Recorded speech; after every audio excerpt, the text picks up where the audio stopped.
I think it's still an extended period of fragmentation. It's we could have been talking about this 2 years ago. In fact, we were, but I think it's still a bit of the same.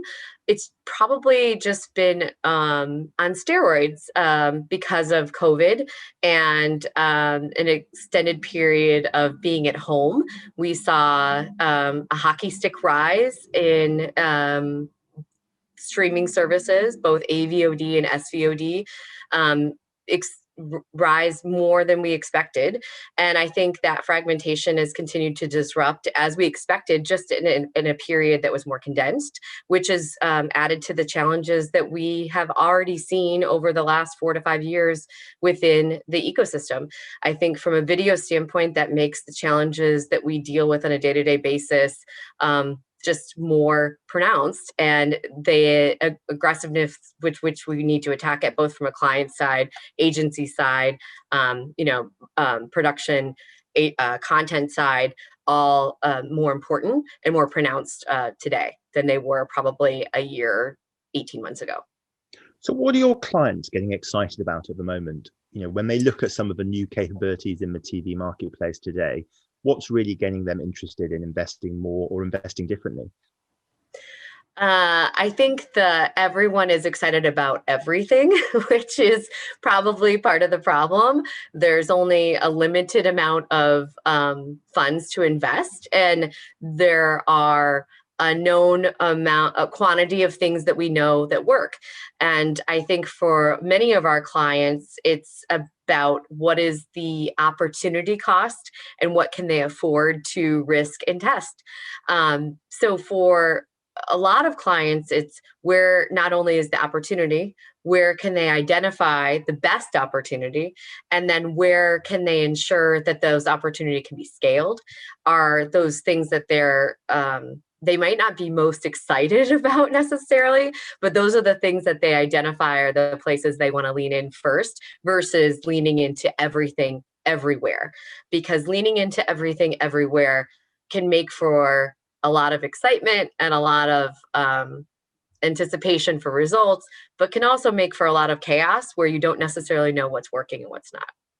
So which bits of the market are coming out of the test and learn stage and really moving into the mainstream of what your clients are interested in? Are there bits that have, in the last 3 years, really scaled up successfully?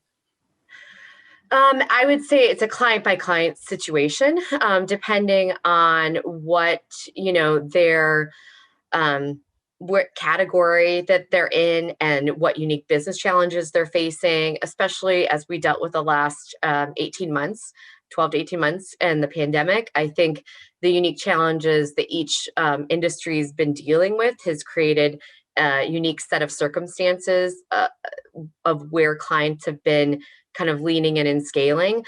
I would say that you've got a lot of clients that are finding opportunity in the chaos that exists within the marketplace.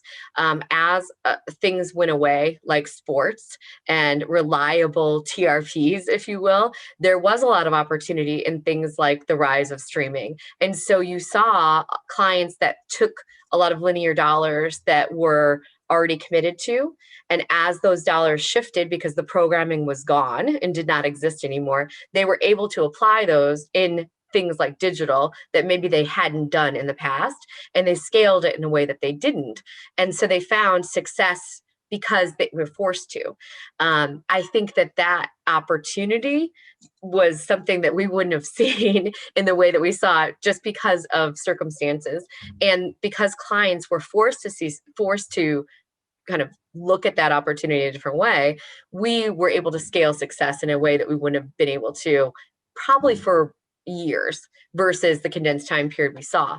And so when you look at digital specifically, and when I talk about digital, I'm talking about more OTT, and a lot of that could be both OTT when you're thinking about traditional like FEP type content, as well as the OTT over the top content from SVOD or AVOD perspective.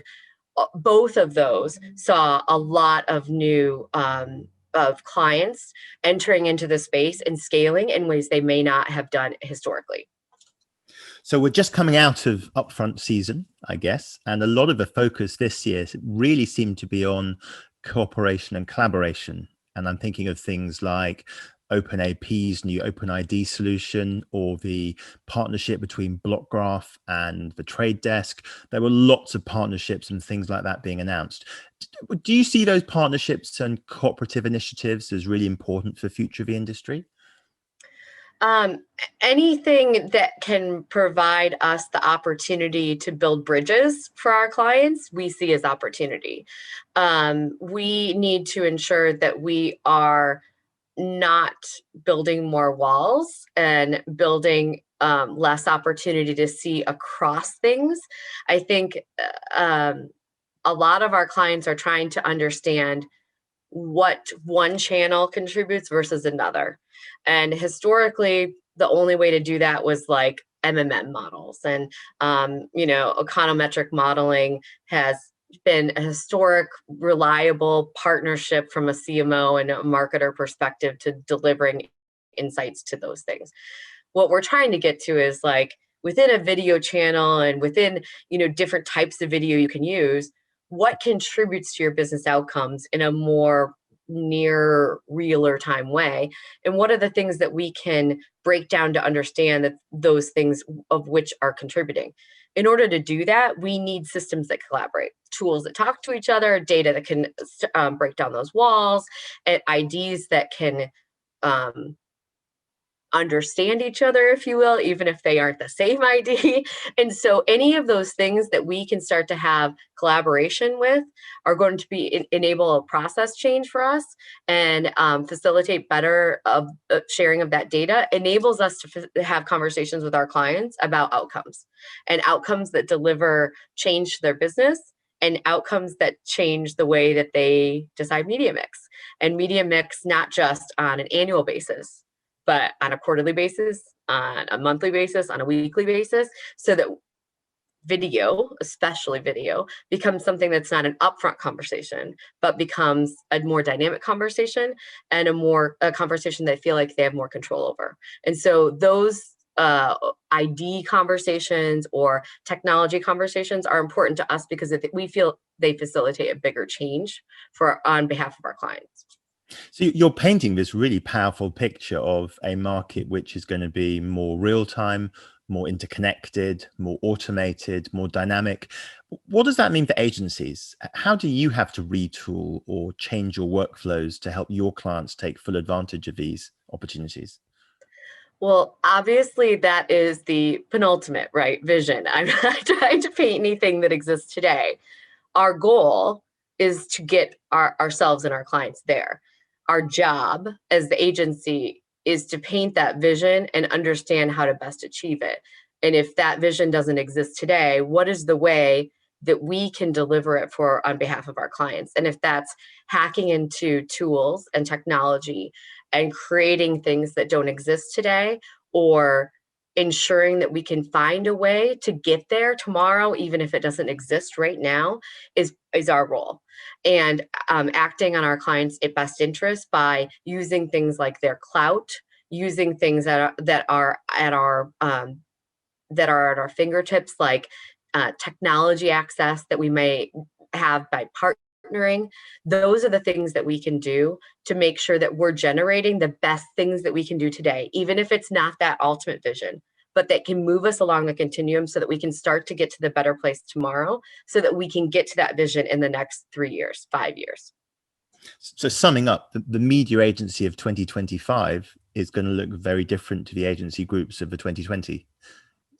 Well, that would always be the hope, right? Because we always want to be evolving with our clients. We never want to be stagnant. Just like the agencies of 10 years ago, from a digital perspective, look very different than they do today. And we always want to be evolving and anticipating the change that our clients need from us, so that we can be stepping with them as a partner through the process, and not just staying with what exists today. It'll be great to see how the unfolding of that vision takes place. Nicole, thank you so much for sharing some of your thoughts with us. Thank you.